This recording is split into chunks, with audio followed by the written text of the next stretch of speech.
여름 더위가 절정을 향해 가고 있는 요즘 여름 휴가 계획 세우셨는지 궁금한데요. 아마 해외여행 떠나는 분들도 적지 않으실 겁니다.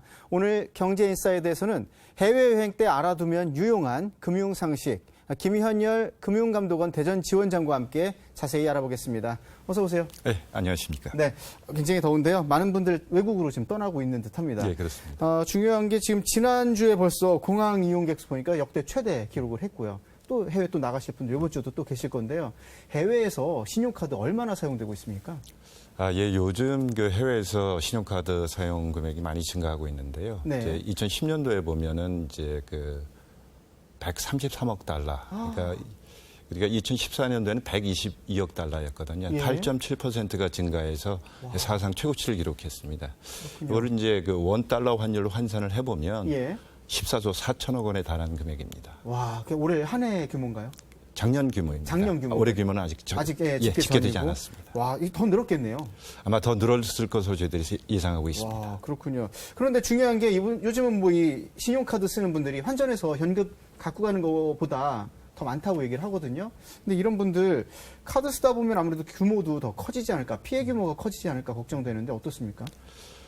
그 신용카드 그 사용에 따른 이제 피해 신고 같은 것을 좀 보면은요. 네. 가장 많은 것이 아무래도 분실하고 도난 관련된 사고입니다. 아, 예. 예, 사례를 몇 가지 이제 들면은요. 이제 예. 첫 번째 사례 같은 경우는 이제 해외 여행지 공항에서 이제 나와서 이제 목적지로 향하는 중간에 예. 이제 그 현지 경찰을 복장을 하고 이제 사칭을 하는 남자 두 사람을 만납니다. 예.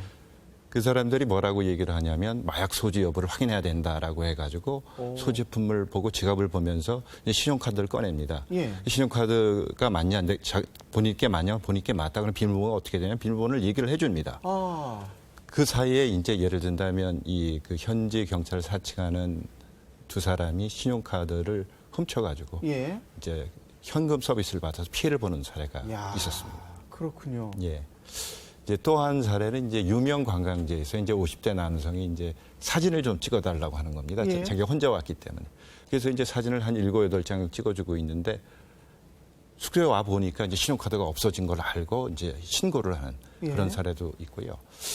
또 이제 조금 좀 자주 일어나는 사례인데요. 이제 ATM기에서 이제 현금을 인출을 하고 있는데 현지인들이 와서 이제 이야기를 건넵니다. 뭐 어떻게 이렇게 하면 안 된다. 어떻게 오셨냐 하다 보니까 이제 얘기를 하는 중간에 네. 그중에 한 사람이 신용카드를 강탈해 가지고요. 다시 또 이제 부정 사용하는 야. 이런 사례가 있습니다. 이게 눈 뜨고 코 베이는 그런 상황 아닌가 싶은데요. 그렇습니다. 알면서도 당할 수밖에 없는 조건인데. 그렇습니다. 와, 이거 심각하네요.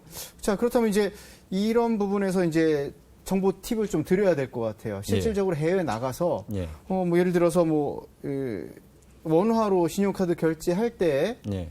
뭐 이렇게 좀 더 수수료가 더 물린다든지 예. 또 안 좋은 사례가 또 있다고 얘기를 하거든요. 예, 예. 어떻게 하면 좀 더 도움을 받을 수 있습니까?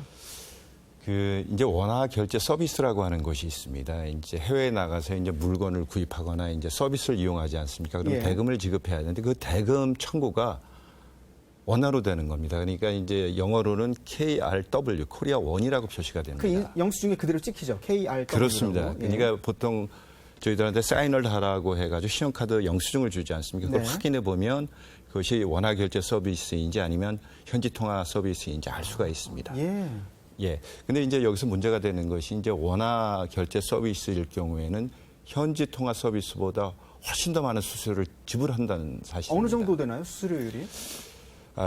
통상 이제 그 원화 결제 서비스에는 보통 그 3 내지 8% 정도의 원화 결제 수수료가 붙고요. 거기에 더해서 예. 1 내지 2%의 환전 수수료가 붙습니다. 아. 그렇게 되면은 한 10% 정도 넘게 지금 화면으로도 저희가 보여드리고 있는데 예, 맞습니다. 물품 대금 결제를 했다 그러면 원화 결제 수수료 기본적으로 붙는 게 3에서 8%인데 예. 환전 수수료까지 더 들어가는 거예요, 거기에. 그러니까 이제 그 현지 통화로 하게 되면 물품 대금에 대한 현지 통화만 계산을 해야 되는데 그렇죠. 거기에 부가적으로 원화 결제 수수료하고 환전 수수료가 별도로 추가적으로 붙는다는 얘기입니다. 그러니까 비용 부담이 커질 수밖에 없는 거네요. 예, 그렇습니다. 그러니까 가능하면 현지에 가서 이 나라 돈으로 로컬로 결제해 주십시오. 예, 얘기를 그렇습니다. 요구를 해야 된다는 거죠. 그렇습니다. 이제 그것은 아까 말씀드린 것처럼 이제 신용카드 영수증을 보고서 현지 통화로 돼 있느냐, 네. KRW 원화로 돼 있느냐를 확인을 하셔야 되고 요새들 많이들 사용하는 또 이런 것이 있습니다. 이제 그 해외 이제 나가게 되면 공항 면세점을 이용하거나 기념품 매장 같은 데를 보면 원화 결제를 하도록 이렇게 권유하는 경우가 있고요. 예. 그다음에 저희들이 요새 많이 사용하는 이제 그 해외 호텔 예약 사이트라든가 해외 항공사 사이트 같은 경우는 그래서 많이 사용하죠. 예, 자동으로 원화로 이렇게 결제되도록 이렇게 설정되어 있는 경우가 있습니다. 그런 데는 굉장히 유의를 하셔야 됩니다. 그렇겠군요. 원화로 결제하면 현지 통화로 결제하는 것보다 수수료 면에서 매우 불리한 것입니다. 아, 그렇군요. 예, 뭐 그렇습니다. 예약에 대해서 편리성은 있지만 예. 수수료 면에서는 손해를 볼 수 있다는 점. 그러니까 잘 보고 선택을 예. 해야겠네요. 예, 그렇습니다. 그리고 이거를 하나 예방하는 방법 중에서 유용한 게 하나 있습니다. 네.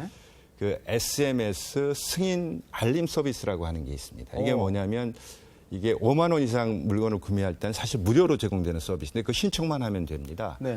그러니까 예를 든다면 내가 물건을 샀다 하고 되면 본인의 휴대폰 메시지로 이 승인을 알리는 메시지가 봅니다. 그 승인 그 메시지를 보게 되면 이게 이제 KRW가 돼 있으면 원화 결제가 돼 있는 거고요. 그렇죠. 뭐 예를 든다면 뭐 태국 바토화로 돼 있다. 그러면 네. 뭐 THB라고 돼 있다고 하면 현지 통화로 결제된 거기 때문에 네. 현지 통화로 결제된 경우는 괜찮은 경우지만 만약에 원화로 결제가 됐다고 하면은 다시 요청을 해야 됩니다. 이거를 취소를 하고 현지 통화로 결제를 해달라 이렇게 요구를 하셔야 됩니다. 야, 그게 또 귀찮아서 안 하시는 분들도 계실 것 같긴 한데 일단 알아두면 굉장히 도움이 될 거라는 생각이 또 네, 들고요. 그렇습니다. 자, 이제 해외를 나가기 전에 예. 우리가 또 실수하기도 하고 모르기도 하는 부분일 것 같기 그래서 이제 좀 질문 드리는데 네. 환전할 때 예. 주거래 은행을 통하거나 인터넷을 하거나 아니면 그냥 일반적인 은행 가거나 아니면 공항에서 환전하거나 예. 어떤 게 좀 더 유리한 겁니까? 일반적으로 얘기하면 주거래 은행이 가장 저렴하게 환전을 할 수가 있습니다. 아, 주거래 은행. 왜냐하면 이제 본인이 이제 그 주거래 은행과 거래 관계가 많게 되면은 네. 그 신용 등급에 따라서 우대 환율이라는 걸 적용합니다. 그렇게 되면 가장 저렴하게 할 수 있고요. 근데 이제 이것이 은행마다 다르고 내가 이제 주거래 은행이 특별한 주거래 은행이 없다고 하시면 네. 이거를 비교할 수 있는 곳이 있습니다. 은행연합회 홈페이지에 가보시면 예. 은행 업무 정보라고 하는 란에 들어가면 예. 은행 수수료 비교라고 하는 또 수화 항목이 나옵니다. 그걸 보게 되면 은행별로 적용 환율하고 환전 수수료가 쫙 비교가 되어 있습니다. 오늘 기준, 지금 기준으로 딱 볼 수 있다는 거죠? 오늘 기준은 아니고요. 이거 실시간으로 나와가지고 아, 실시간은 아니군요. 그것이 조금 이제 지체되게 되어 있습니다. 아. 예, 그걸 정도를 보시면 예. 그래도 어디가 본인한테 가장 유리한지 판단을 할 수 있습니다. 그렇군요. 그리고 또 한 가지 이제 저 하나 팁을 드리면은 이제 보통 이제 동남아시아 같은 이제 뭐 주요국 통화국이 아닌 곳이 있습니다. 예. 그럴 때 보통 그 분들이 현지에 가면 내가 그 현지 통화가 필요하니까 한국에서 현지 통화를 이제 환전해 가지고 나가는 경우가 그렇죠. 있는데 제가 그런 케이스입니다. 예. 상당히 수수료면서 불리합니다. 아하. 그러니까 왜 그렇게 되냐면 그 미 달러와 같은 경우에는 환전 수수료가 2% 미만입니다. 오. 근데 이제 동남아시아 국가 경우에는 보통 4 내지 12%의 환전 수수료를 저희들이 지불을 해야 됩니다. 그렇기 때문에 내가 뭐 예를 들어 동남아를 여행한다고 만약에 가정을 해보면 네. 먼저 국내에서 달러로 환전을 한 다음에 그 현지에 현지에서. 가셔서 통화로 다시 환전을 하는 게 훨씬 더 유리합니다. 이거 정말 몰랐는데요. 굉장히 손해를 많이 본 거 아닌가 싶습니다. 뭐 작은 돈이 될지라도 네. 큰 돈이 또 큰 돈이 되는 건데 좀 속상한 느낌도 살짝 들고요. 알려주시니까 도움이 됩니다. 예. 자, 이제 해외에서 카드 사용하다가 분실하는 경우 있잖아요. 예. 본인이 이게 분실했다. 사실 난감합니다. 어떻게 해야 될지. 어떻게 하면 됩니까? 많은 분들이 이제 당황을 하게 되는데요. 예. 일단은 제일 먼저 해야 될 일은 그 카드사에 분실이나 도난 신고를 하셔야 됩니다. 근데 이제 당황한 나머지 이제 현지 경찰에 내가 도난 당했다라고 얘기를 하고 카드사에 정작 신고를 하지 않게 되면 예. 피해 보상을 받기가 어려운 경우가 발생할 수 있습니다. 현지 그러니까- 경찰에도 신고를 해야 됩니까? 그거에 따라 이제 다릅니다. 예를 든다면 뭐 카드뿐만 아니라 여권이라든가 여러 가지 휴대폰을 전부 다 도난 당했다고 하면은 현지 경찰에 신고하는 것이 좋고요. 네.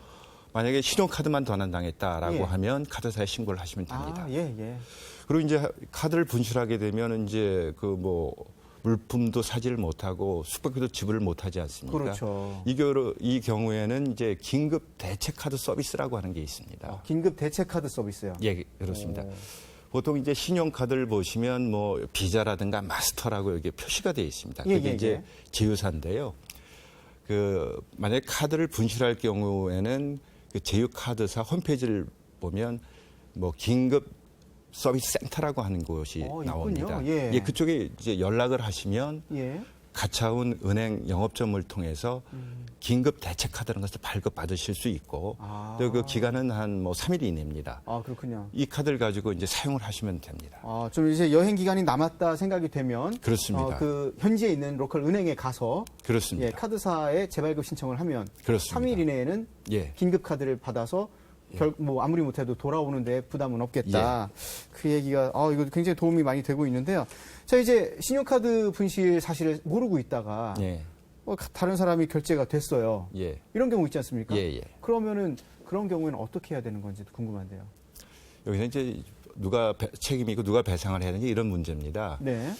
이제 크게 이제 두 가지로 나눠볼 수 있습니다. 이제 비밀번호가 입력이 필요 없는 일반 이제 상거래의 경우에는 네. 그 분실이라든가 사고, 신고 기준이 가장 중요합니다. 신고 기준일. 신고 기준을 이후에 발생하는 부정 사용에 대해서는 카드사가 부담을 합니다. 아, 예. 그런데 이제 예를 든다면 내가 분실 사실을 모르고 있다가 네. 카드를 분실을 알고선 알고. 분실 신고했다. 그럼 이전에 발생하는 그 부정 사용에 대한 것은 누가 보상을 해주냐 이런 문제가 생길 수 있습니다. 그렇군요. 이것은 통상 원칙적으로는 어떻게 되어 있냐면 신고 기준일 60일 이전에 발생한 사안에 대해서는 카드사가 부담을 합니다. 예를 든다면 제가 8월 1일 날 분실 신고를 했는데 실제 분실이 있었던 것은 5월 1일이었다고 생각을 예. 하는 가정을 해보면 8월 1일부터 계산해서 2달 그러니까 7월 달과 6월 달에 발생한 부정 사용 금액은 카드사가 부담을 하는데 네. 5월 달에 발생한 부정 사용에 대해서는 카드사가 부담을 하지 않다는 것입니다.